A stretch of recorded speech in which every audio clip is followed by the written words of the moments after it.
Boa tarde a todos, boa tarde a todas. São 15h31, é tempo de esperançar. Hoje, dia 5 de maio, nós estamos começando a live. Vamos esperar aí as pessoas chegarem, vamos esperar dar o nosso tempo. Oi, Fátima, paz e bem.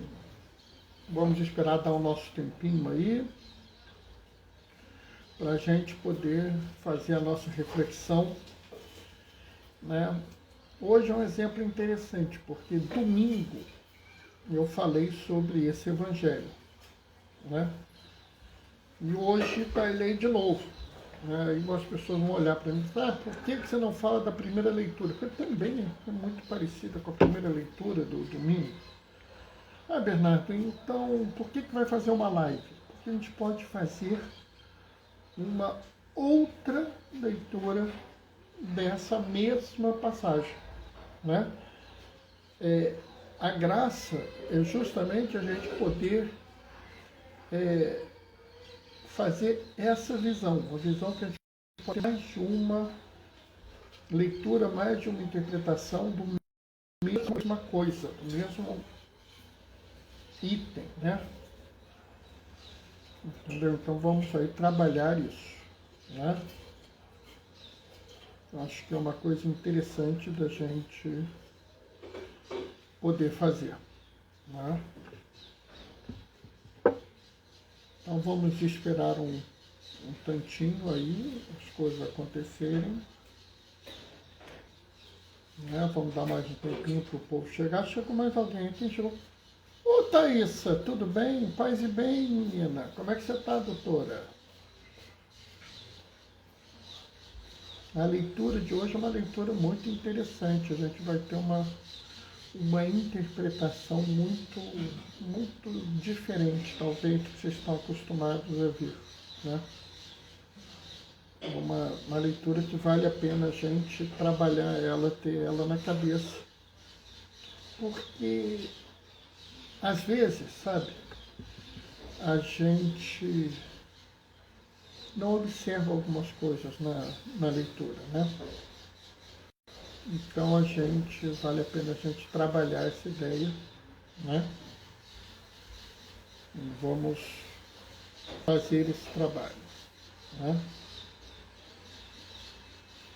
Para a gente poder usar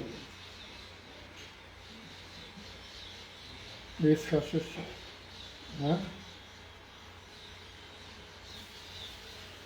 Então, vamos esperar um pouquinho, mais 2 minutinhos, Eu gosto sempre, quando eu digo que as pessoas para esperarem 2 minutinhos, eu gosto sempre de falar, Não é uma questão de quantas pessoas estão assistindo a live, até porque tem muita gente que assiste a live depois da live,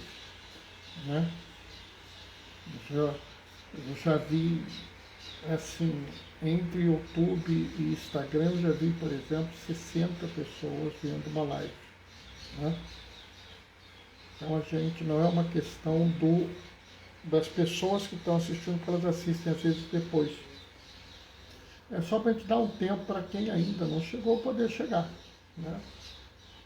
Também não fico esperando muito, porque tem outras pessoas, Então a gente também não pode deixar quem está aqui esperando muito. Então a gente faz um balancear aí, Então a gente vai fazer esse trabalho, vai pegar essa diferença, essa forma de interpretar diferente, Eu podia até falar, vai pegar uma visão, mas vai ficar parecendo pega-visão, que é uma gíria que o povo está usando hoje em dia, não é bem essa a ideia, Então é pegar uma interpretação diferente de um texto, que aliás é um texto que eu gosto muito, um texto que realmente eu gosto muito, E domingo eu fiz reflexão dele de crescer em Jesus. Hoje eu vou fazer uma outra reflexão. Vamos começar. O Senhor esteja convosco. Ele está no meio de nós. Proclamação do Evangelho de Jesus Cristo, segundo João. Naquele tempo, Jesus disse aos seus discípulos: Eu sou a videira verdadeira, e meu Pai é o agricultor. Todo ramo que em mim não dá fruto, ele o corta, e todo ramo que dá fruto, ele o limpa, para que dê mais fruto ainda. Vós já estáis limpos, por causa da palavra que eu vos falei. Permanecei em mim, e eu serei em vós. Como o ramo não pode dar fruto por si mesmo, se não permanecer na videira, assim também vós não podereis dar fruto se não permanecerdes em mim. Eu sou a videira, e vós os ramos. Aquele que permanece em mim e eu nele, esse produz muito fruto, porque sem mim nada podeis fazer. Quem não permanecer em mim será lançado fora como um ramo e secará. Tais ramos são recolhidos e lançados no fogo e queimados.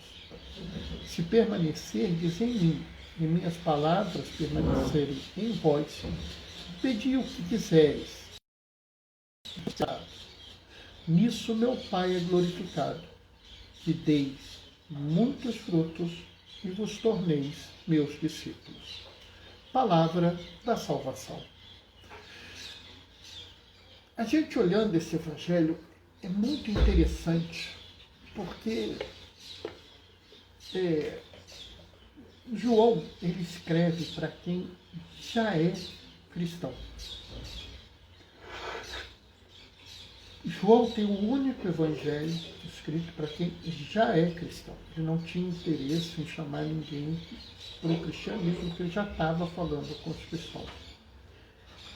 E nesse pedaço, se vocês olharem bem, vocês vão ver o seguinte, né? Que se a gente for fazer a leitura aqui, permanecer em mim, eu permanecerei em vós. Se não permanecer, permaneceu, né? Permaneceu, né? Permanecem.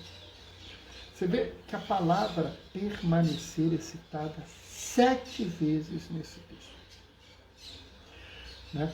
Então, essa palavra permanecer, né, seja permanecer ou permanecer, ou seja, o núcleo de permanecer é um núcleo muito importante nesse texto. Ele tem um papel muito importante. E é muito interessante porque, se a gente pensar bem, né, essa palavra, ela, para a gente, ela tem uma coisa muito de um lugar, né? Eu permaneço até hoje onde eu nasci, né? Eu permaneço me cuidando nesse hospital, um lugar. Mas aqui Jesus, ele vai além de um lugar.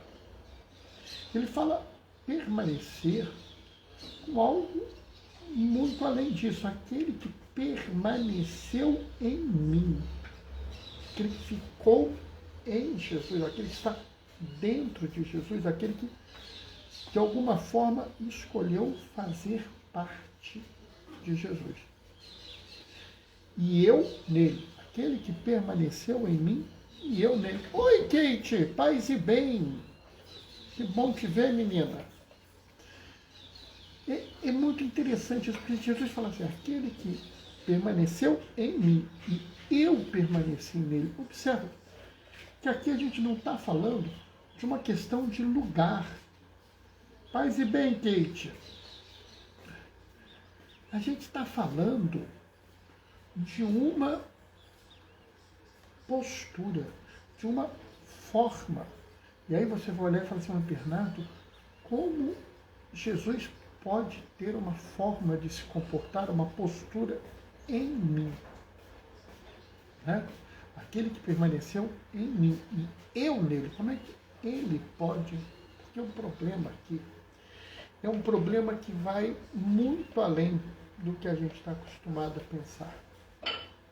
Né? Quem trabalha, por exemplo, há muito tempo num lugar, né?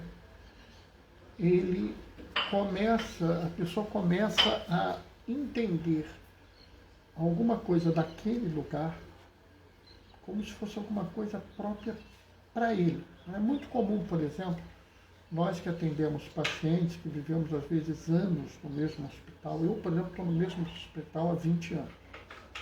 Né? Se alguém fala alguma coisa do meu hospital, eu sinto como se estivesse falando de mim. Né? Alguém que, por exemplo, há muitos anos na aula, numa mesma escola, se falar mal da escola, a pessoa vai achar que está falando mal dela, porque ela passou a, vamos dizer assim, pertencer àquilo. Ela sente que aquilo pertence a ela e que ela pertence àquele lugar. Permanecer em Jesus é alguma coisa parecida com isso. Eu tenho um sentimento de permanecer em Jesus, aquele sentimento que eu falo assim, sabe? Se eu não me portar desse jeito, eu não sei me portar, porque o meu espelho é Jesus. Bernardo, fulano te traiu, te roubou um artigo, te roubou um paciente, te tirou o seu cargo de chefia, ele falou uma mentira contra você, te acusou de uma coisa falsa, você foi processado. E aí você vira e fala assim, realmente fulano fez um mal terrível contra mim. Ah, Bernardo, então a primeira chance que você puder, você vai se vingar dele. Não vou me vingar dele na primeira chance que eu puder. Porque eu amo aquela pessoa. Mas Bernardo, ele te traiu, mesmo assim eu amo. Porque eu ouvi do mestre, amai o que vos amaldiçoou e bendizei, né? Amai o que vos odeiam e bendizei o que vos amaldiçoa. Sabe, o sentimento de permanecer em Jesus tem muito a ver com essa ideia do ramo. Né? Porque o ramo que não permanece, ele seca. O ramo que permanece, ele fica vivo. Eu não sei se vocês já notaram que o ramo se nutre da planta. Ou seja, você faz um enxerto, pega um ramo, coloca na planta, aquele caule começa a nutrir aquele ramo se mantém vivo por causa daquele caule. Então, quando você permanece, você deixa que Jesus passe a o exemplo de Jesus, a palavra de Jesus é o que vai te levar no mundo. Quando você tiver uma situação, você vai claramente dizer assim, o que Jesus faria nessa situação? Como Jesus se comportaria nessa situação? Mas, Bernardo, existem situações hoje em dia que eu não vou encontrar como Jesus se comportaria. Não vai. Mas você sabe como Jesus se relacionou com as pessoas? Você sabe como Jesus se relacionou com aqueles que faziam errado, aqueles que faziam certo? Verdade, temos que nos nutrir do amor de Deus, independente de qualquer coisa. É isso mesmo, Kate, é isso que eu estou falando. Isso é permanecer em Jesus. É você olhar e falar assim, como é que eu vou lidar com alguma coisa? Né? Eu, por exemplo, eu tenho falado muito, né, na questão da vacina. Né? Algumas pessoas têm dado um jeitinho, né, de furar a fila para ganhar a vacina. Não, e eu vou dizer que eu entendo a angústia de todo mundo, porque está todo mundo com medo. Eu entendo. Né? Então, você observe bem o que eu estou falando. A pessoa fez errado? Fez. Ela está errada? Tá. Mas eu entendo. Eu não estou dizendo que eu concordo, eu não estou dizendo que eu aceito, mas eu entendo a angústia da pessoa. Essa é a questão. A gente tem que começar hoje a cada vez mais dizer assim, eu quero essa vacina, mas aquela outra pessoa também quer aquela vacina. E se os dois querem a vacina, a quem eu vou dar esse bem? Jesus diria isso para você, né? A gente vai dar para quem precisa mais. Ó, quem pensa igual a mim, então estou bem. Gostei, Kate. Gostei de saber que nós pensamos igual. Mas existe uma segunda parte nessa coisa, né? Eu permanecer em Jesus é fácil. Mas o que significa Jesus permanecer em mim? Porque nota bem, é muito fácil a gente entender. Eu permaneço em Jesus, eu me nutro do amor de Deus, eu tento viver como Deus encarnado no mundo, que é Jesus, eu tenho Ele como meu guia, meu norte moral, eu tenho Ele como a minha forma de me portar no mundo. Isso é fácil. Mas o que significa que Jesus permanece em mim? Eu permanecer nele é fácil. Mas como ele pode permanecer em mim? Né? É aí que a bicho pega, porque a gente às vezes não entende. Né? É muito interessante porque ele fala assim, aquele que permaneceu em mim e eu nele, esse produz muito fruto, porque sem mim nada podeis fazer. E aqui é que tem uma coisa muito interessante, porque se Jesus permanece em nós, nós produzimos fruto.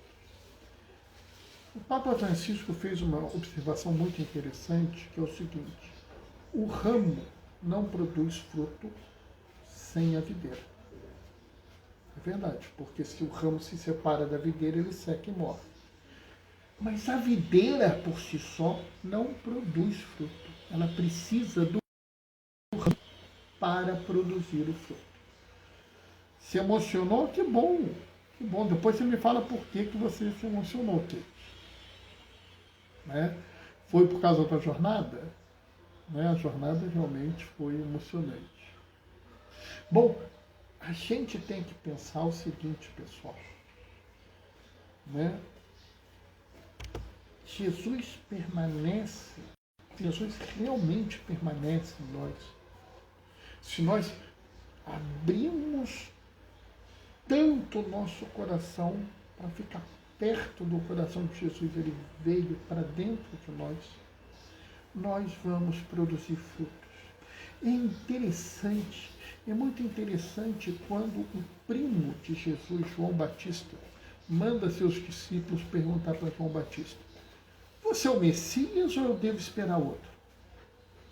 Jesus, ele não faz um tratado teológico, ele não faz uma fala florida, ele não fala, né? Falo sim, também pela jornada, mas por um testemunho pessoal de confirmação do amor que sinto por Deus e dele por mim. Ah, que maravilha! Que bom saber disso, Kate. É muito bom saber, ter essa sensação, né? Ter essa vivência. Né? Então, quando João pergunta a Jesus, Jesus vira e fala assim, dize para o teu mestre o que vocês veem. Jesus, em outro momento, fala, se vocês não acreditam em mim, nem pelas obras que eu faço. Né? Jesus fala aqui, vocês farão muitos frutos. É interessante como a colocação de Jesus, sempre a presença dele no mundo, gera frutos. Né? E esses frutos são frutos conhecidos. Jesus gera fruto de amor. Jesus gera fruto de solidariedade. Jesus gera fruto de acolhida. Jesus gera fruto de perdão. sabe, ele gera essencialmente frutos bons no mundo. Né? Então, quando você tem Jesus dentro de você, você começa a gerar esses frutos. Você gera esses frutos primeiro porque você quis permanecer em Jesus. Como você quis permanecer em Jesus, Jesus quis permanecer em você. E com isso, né,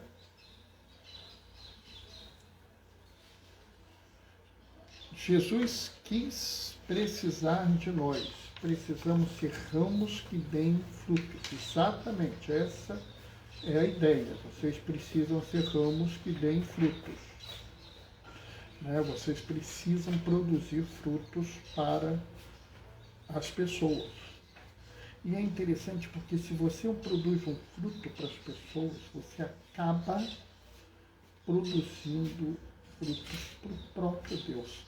É muito interessante aqui no final. Nisto meu Pai é glorificado, que deis muitos frutos. Não sei se vocês veem que a minha despedida preferida de fazer é glorificar o Senhor com a vossa vida. Né? A vida da gente glorifica a Deus. As ações de caridade, de amor, de cuidado, de acolhida que cada um de vocês faz, por menor que seja, é glória que vocês dão a Deus. Deus é glorificado por vocês através de Jesus. Né? Vocês são um instrumento de glória a Deus, porque vocês permanecem em Jesus. Vocês escolhem ser ramos. Vocês permanecem em Jesus. Vocês glorificam o Pai. Mas, Bernardo, como isso é possível? Porque Jesus permanece em vocês. E no momento que Jesus permanece em vocês, Ele é a fonte que permite que vocês deem glória a Deus. Vocês sejam glória de Deus. Oi, Torre, paz e bem. Sabe, um dos pais da igreja, eu não me lembro qual, não vou chutar aqui, depois eu vou ver e vou dizer para vocês. Um dos pais da igreja diz: a glória de Deus é a vida do homem. Ele diz claramente que o que dá glória a Deus no mundo é a vida de cada um de nós. Por isso que permanecer em Jesus é algo importante. Porque a partir do momento que você permanece em Jesus, Jesus permanece em você. E não se engane, não se engane. Qualquer fruto que vocês fizerem será um fruto que será muito importante. Amém? A receita. Não. Ah, tá. Vocês não estranham, né? Que tocou aqui o negócio, eu achei que era a farmácia. Tá? Pessoal, é assim mesmo. Live improvisada é assim, a gente faz tudo improvisado, né? Vocês já estão acostumados comigo, vocês já viram eu sair lá para atender o interfone no meio de uma live, né? Então já estão acostumados com a minha vida, né? Porque realmente, né, a live é totalmente improvisada mesmo, né? Não tem nada de especial, não tem nada preparado. Até providenciando um fonezinho de ouvido melhor, porque o Torres já falou que eu preciso ter um fone de ouvido, um alcance, né, para a gente poder participar, né? Aí o som vai ficar melhor, né? A Kate deu amém, a Fátima deu amém. Kate está falando assim: não se preocupe, tá lindo. Obrigado, Kate, obrigado. Né? A gente está fazendo o possível, a gente faz tudo possível para poder, desde que praticamente começou essa confusão toda, a gente está fazendo, né? E assim que acabar, daqui a pouco vai acabar, porque eu não faço também uma live muito grande, não, porque começa, as pessoas têm um monte de coisa para fazer, ainda mais nessa hora de tarde, né? Daqui a pouquinho está no IGTV, tá? E mais tarde, ou se tudo correr bem, hoje eu vou conseguir que a internet coopere, daqui a pouco está no YouTube também, tá? Né? Fiquem, vamos aproveitar muito, vamos seguir em frente, tá? Uma coisa que me preocupa muito quando a gente fala em produzir frutos é o seguinte: os frutos não são comparáveis nem quantificáveis, né? Você também é conhecer a Deus, saiba disso. Oh, poxa, muito obrigado, Kate. Eu fiquei emocionado agora. Chama atenção, eu fico assim sem jeito. Né? É importante, eu estava falando, fiquei meio sem graça agora. Eu estava falando o seguinte: frutos que você produz, eles não são quantificáveis nem comparáveis. Porque duas pessoas não são iguais. Duas pessoas não têm as mesmas oportunidades e as mesmas capacidades. É isso que eu falei uma besteira, Torre? Me conta aí. O que eu estou querendo dizer com isso? Se eu pego hoje e posso, por exemplo, eu posso atender como médico um grupo de pessoas. O Torre não pode, mas o Torre pode fazer coisas que eu não posso. E a Kate pode fazer coisas que nem eu nem o Torre podemos. E a Fátima, que está ouvindo também com a gente, pode fazer alguma coisa que nós três não podemos. Né? Ah, está tirando sarro com a situação. Entendi. Sabe,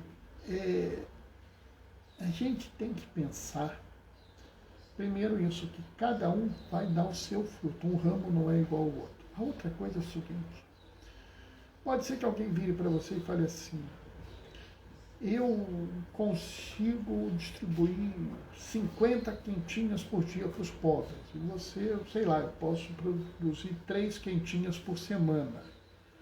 Né? É o dom de Deus que dá, é o dom que Deus dá a cada um. Exatamente.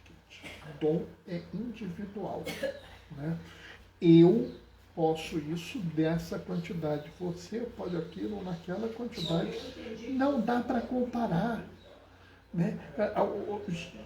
Se você olha aqui, a discussão não é quanto fruto você produz, e sim que você produza. Na parábola do semeador, ele diz assim: alguns deu 100, outros deu 70, outros deu 30. Mas eles deram fruto. A gente tem que parar de achar que Deus é contador. Né?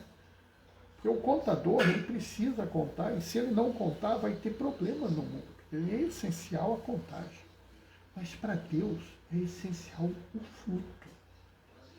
Deus não vai olhar e dizer assim: ah, não, você cometeu 53 pecados, mas produziu 63 frutos. Então seu saldo é positivo. Não.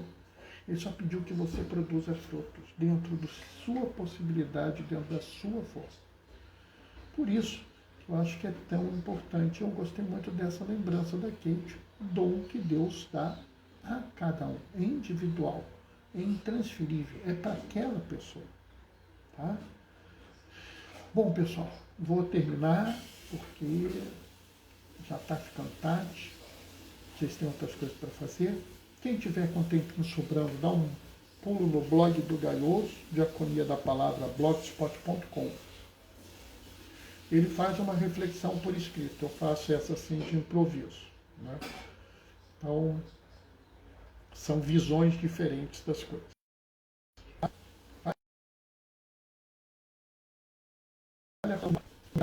Estou sempre aqui, todo dia 15h30, salvo uma sessão ou outra, normalmente porque teve um problema grande no trabalho.